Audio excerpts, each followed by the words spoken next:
Parashat Trouma. Le pasouk au début de la paracha, il dit Veikru li Trouma. Alors l'explication classique, c'est de dire comment ça se fait que c'est marqué Veikru li. Vous allez prendre pour moi un prélèvement pour le Beth Amidash, pour les corbanotes, etc. Alors qu'on aurait dû marquer Veitnu li. Vous allez donner pour moi. Alors c'est connu, c'est pour dire que celui qui donne à tzedaka, Behemet, c'est lui qui prend. C'est connu. Parce que plus que ce que lui, il apporte au Beth Amidash, ou alors quand c'est la tzedaka pour les pauvres, et ben Behemet, lui, il récupère beaucoup plus que ce qu'il a donné. C'est pour ça que c'est marqué Veikru. Mais ça, c'est la dracha classique.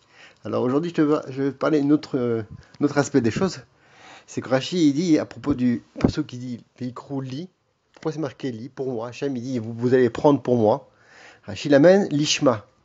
Il faut que ce soit pour moi. Hachem, il dit, les Shem Shamaim. Il faut, quand on donne la tzedaka, avoir une bonne intention. Pas donner la tzedaka parce qu'on veut du kavod, parce qu'on a de la pitié pour l'autre. Non, il faut le faire ça, les Shem Shamaim, pour aider l'autre, c'est sûr. Mais les Shem Mitzvah. Et plus, quand on donne la tzedaka, on a une pensée pure comme ça, sans aucune pniyaot, comme on dit, sans aucun intérêt parallèle, et plus la tzedaka qu'on fait, elle est puissante. C'est valable dans toutes les mitzvot d'ailleurs, mais en particulier dans la tzedaka. Alors à ce propos, il y a plein d'histoires qu'on raconte, mais j'en ai une seule, c'est que c'est marqué que le mur des lamentations,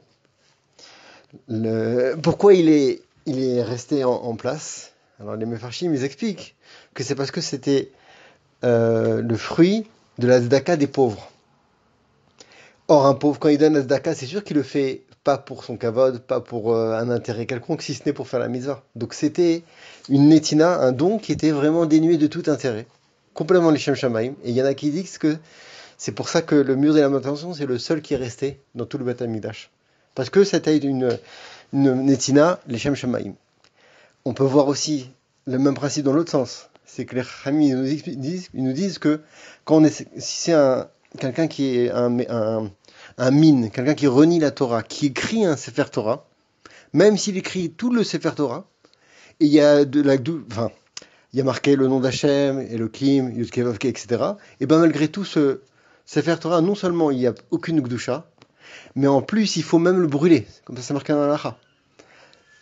Pourquoi? Parce que c'est le même principe qu'on a dit tout à l'heure. C'est que tout dépend de la kavana. Si celui qui a écrit le Sefer Torah, quand bien même c'est quelque chose qui est très grand, et ben c'est quelqu'un qui renie la Torah, alors il n'y a aucune gdusha et au contraire faut le brûler. Aussi c'est marqué dans la halakha, ça, comme ça on fait un petit peu la halakha en même temps. L'Igrot Moshe il dit qu'il faut pas prier dans un sefer, un sidour, qui a été imprimé même par un goy pendant le Shabbat.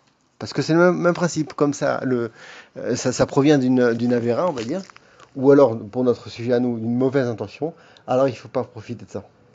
Je termine juste avec un sifour, c'est un petit peu mythique, on va dire, ce sifour, mais il est magnifique. Une fois, il y avait un rouard, comme on dit, qui est rentré dans un homme. Comme, je ne sais pas comment on traduit en français, mais c'est comme si il avait une nouvelle neshama une neshama extérieure qui est rentrée dans son corps. Et ils ont demandé au Rav Géoulupéon qu'est-ce qu'il faut faire. Il a dit, prenez un Sefer HaZohar et mettez-le au-dessus de lui. Si c'est quelqu'un dans lequel lui habite en fait un Ruach Touma, quelque chose qui est impur, alors ça va rien lui faire de lui amener le Zohar. Mais si c'est quelqu'un dans lequel lui habite une Touma, pas une Touma, un Ruach Taor, par exemple un Gilgul, comme on dit, d'une autre personne, alors ce Gilgul il va sentir la Gdusha du Zohar et ça va lui faire bouger la Neshama, elle va partir. Ils ont fait ça, ils ont amené un Zohar. Au début, ça n'a rien fait. Ils ont demandé au Rav, il dit qu'est-ce qu'on fait? Le Rav, il a dit attendez, amenez un autre Zohar que je connais bien, d'où il vient, etc. Il a été bien écrit. Ils l'ont amené, et là, effectivement, la personne, elle a tremblé quand elle a vu ça. Et tout de suite après, il y a eu un changement. Qu'on dirait que la Neshama qui était extérieure, qui était en lui, elle est partie. par émoi par rapport au Zohar qui a été mis devant lui. Et c'est comme ça que tout est rentré dans l'ordre. Donc, c'est encore une fois pour illustrer la même chose. C'est que ce Zohar, le premier, il a été écrit par quelqu'un qui n'était pas Tahor, on va dire, comme ça. Peut-être Mechalel Shabbat, il fait des avérotes graves.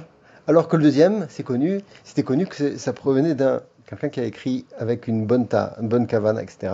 Donc c'est pour ça qu'il a fait l'effet qu'il a pu faire. Voilà, donc plus généralement, c'est pour nous aussi, quand on fait la tzaka ou d'autres mitzvot, toujours essayer de faire les Shem Shamaim.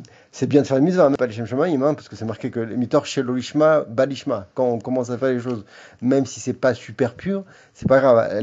Doucement, on va arriver à quelque chose de mieux ou la perfection plus tard. Mais en tous les cas, il faut au moins viser cette perfection-là. Toujours essayer de faire nos maasim, les Shem Shamaim, Bezat Hashem. Shabbat Shalom, à bientôt.